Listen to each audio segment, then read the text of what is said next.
Olá, queridos estudantes, sejam bem-vindos à nossa segunda aula de ciências da semana. Hoje nós vamos recapitular algumas coisas que foram faladas na aula anterior. Vamos fazer uma breve revisão dos conceitos. Primeiramente, gostaria de reforçar a nossa habilidade, que é reconhecer as mudanças de estado físico da água, estabelecendo relação com o ciclo hidrológico e suas implicações na agricultura, no clima, na geração de energia elétrica, na produção tecnológica, no provimento de água potável e no equilíbrio dos ecossistemas em diferentes escalas, local, regional e nacional. Começamos então com o ciclo da água. Então, nós falamos, que a água na natureza, ela passa por um ciclo, é considerado um ciclo muito importante para a manutenção da vida, para a manutenção da temperatura do planeta, para a manutenção, das nossas atividades. Então, a água ela está em estado líquido. Nós temos aqui um riozinho, não é isso? Essa água, quando a temperatura do planeta aumenta devido ao Sol, o Sol aquece o nosso planeta e aumenta a temperatura também nos dias. Quando isso acontece, essa água em estado líquido vai evaporar, tá? Então, ela passa do seu estado líquido para o estado gasoso, estado de vapor, e chega até as nuvens. Quando chega nas nuvens, elas passam por um processo de condensação, tá? As nuvens ficam carregadas e essa água ela vai cair novamente em forma líquida, no que a gente chama de chuva, precipitação. Ao cair essa chuva, essa água que caiu no solo, ela sofre infiltração, ou seja, ela água o solo, não é isso? Deixa o solo hidratado para as plantas, para os animais que ali vivem. Uma parcela enche novamente esses rios e a outra parcela nós usamos, para o nosso abastecimento, para as atividades que a gente precisa. Além disso, essa água que está dentro dos seres vivos, tanto nas plantas quanto nós, os animais, essa água ela também está saindo de nós, seres vivos, através de um processo chamado transpiração. Então, quando a nossa temperatura aumenta, nós transpiramos, nós eliminamos água através do suor.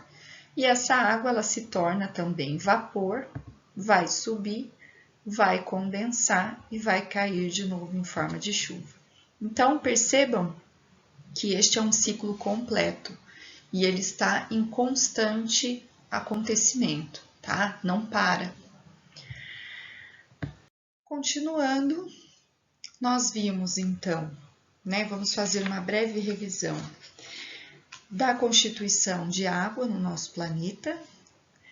O nosso planeta ele é chamado de Terra, mas na verdade ele deveria ser planeta Água, porque a maior concentração é de água e não de terra, tá? Então, nós temos cerca de 97% do nosso planeta é água salgada, considerado água salgada. O que são as águas salgadas? São as águas oceânicas, dos oceanos e dos mares. Aquela aguinha da praia, quando você vai visitar a praia, que é o mar, que é o oceano, e aí você acaba engolindo um pouco daquela água, ou aquele sal fica na sua pele, e aí você sente aquele gostinho salgadinho, tá? Então, essa é a nossa água oceânica ou água salgada. Em relação à água doce, que são as águas dos rios, dos lagos, as águas dos lençóis subterrâneos, a água das geleiras, tá? E é a água também que a gente utiliza para as nossas atividades domésticas, que a gente utiliza para beber, para a manutenção da nossa saúde, da nossa vida, é a água doce. E podem ver que ela está numa porcentagem bem pequena no nosso planeta, tá? Então, cerca de 2,5% de água doce apenas. Desses 2,5%, a maior concentração são as geleiras ou calotas polares, tá? Então, nós temos as geleiras dos polos Ártico e Antártico, as calotas polares desses pontos, são a maior constituição de água doce. O resto é água doce líquida, que a gente utiliza para as nossas atividades, que vem dos rios, vem dos lagos e das águas subterrâneas também, que são os lençóis freáticos ou lençóis subterrâneos, tá? E aí, nós temos os lençóis subterrâneos, eles têm uma quantidade bem grande dessa parcela de água doce líquida, então, a maior parcela ficam com as águas subterrâneas, com os lençóis freáticos, e a menor parcela fica para os lagos e os rios, tá? Então, esta é a disposição que nós temos hoje de água na Terra. Então, a água doce, ela está escassa, ela está em pequenas quantidades, então é muito importante que a gente economize água, que a gente cuide da nossa água, tá? Porque nós precisamos dela, ela é fundamental para a manutenção da nossa vida, das nossas atividades, não só para nós, mas todos os seres vivos também, tá? Vimos também a distribuição da água no Brasil. Então, nós vimos que tem regiões que têm uma população menor, como é o caso da região norte, tá? Apenas 8,5% de população, mas a quantidade de água nessa região ela é bem grande. Então, a maior concentração de água que nós temos no Brasil fica na região norte, 68%, devido à maior bacia hidrográfica que nós temos no Brasil, que é a do Rio Amazonas, tá? Uma outra região, que é a região que nós vivemos, que é a região sudeste, tá? Nós temos uma parcela grande de população, então nós temos mais de 40% de pessoas que vivem aqui. Em compensação, nós temos a porcentagem de água muito pequena, tá? Então, a concentração de água que nós temos na nossa região, ela é apenas de 6% e uma população maior. Então, vejam, enquanto que na região norte nós temos uma população menor e uma grande quantidade de água, na nossa região, que é sudeste, nós temos uma grande quantidade de pessoas e pouca quantidade de água, tá? Em relação à região nordeste, isso também acontece. Lá eles também têm uma alta taxa populacional, né? Cerca de 27% de pessoas e a quantidade de água muito pequena, né? Quase o mínimo. Então, é uma região de seca, é uma região de escassez, é uma região de muita dificuldade para o povo que lá vive devido à falta de água, tá? Então, por esse gráfico, nós podemos observar que a água, ela é mal distribuída no nosso país em relação à população, tá? Então, nós temos lugares que tem mais gente e menos acesso à água, né? A distribuição de água. E locais que tem muita água à disposição e uma população menor, como é o caso da região norte.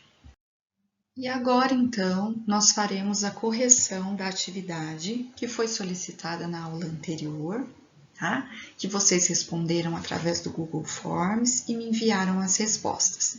Então, vamos lá. Fiz a seguinte afirmação e depois fiz uma pergunta. Então, a afirmação é: o Brasil detém cerca de 12% de toda a água doce do mundo, mas ela não está uniformemente distribuída. isto é, ela não está distribuída de forma igual, de forma uniforme a todos. Essa afirmação está correta? E aí? Sim, né? Está correta, porque nós vimos que o Brasil ele tem uma quantidade de água doce, né? Devido a termos a maior bacia hidrográfica do mundo, que é a bacia amazônica, não é isso? Mas vimos que a maior concentração dessa água que nós temos no Brasil, ela está concentrada na região norte, na região da bacia amazônica. Então, nas outras regiões do Brasil, nós vimos que às vezes tem uma população maior e uma menor quantidade de água disponível, e o contrário acontece na região da bacia amazônica, né? Que a região norte contém uma quantidade menor de pessoas, de população, e a quantidade de água é muito elevada. Então, sim, a afirmação está correta. E aí eu pedi que vocês avaliassem a região em que nós moramos em relação à quantidade de água disponível em reservatórios e corpos d'água para uso nos diversos setores econômicos. Então, como é que tá? Como é que é a nossa situação aqui no Sudeste? Nós já falamos, né? Nós vivemos na região do Sudeste, no estado de São Paulo. Então, como que é a nossa situação aqui? Então, nós temos uma taxa maior de população, ou seja, mais de 40% de pessoas vivem aqui no estado de São Paulo, tá? Vivem aqui na região sudeste, tá? Então, o que acontece? Nós temos uma alta taxa populacional e uma menor quantidade de água disponível. Então, a nossa região aqui, nós temos água, mas ela não é em grandes quantidades. Então, por isso que é muito importante que a gente faça economia, que a gente economize água, que a gente evite os gastos, evite, né, o uso desnecessário da água, tá? Para que a gente possa preservar esse recurso para não deixar faltar para nós. Então, é isso. Eu agradeço vocês pela atenção na aula de hoje. Qualquer dúvida vocês podem estar me procurando. A gente se vê na próxima aula. Obrigada e até a próxima.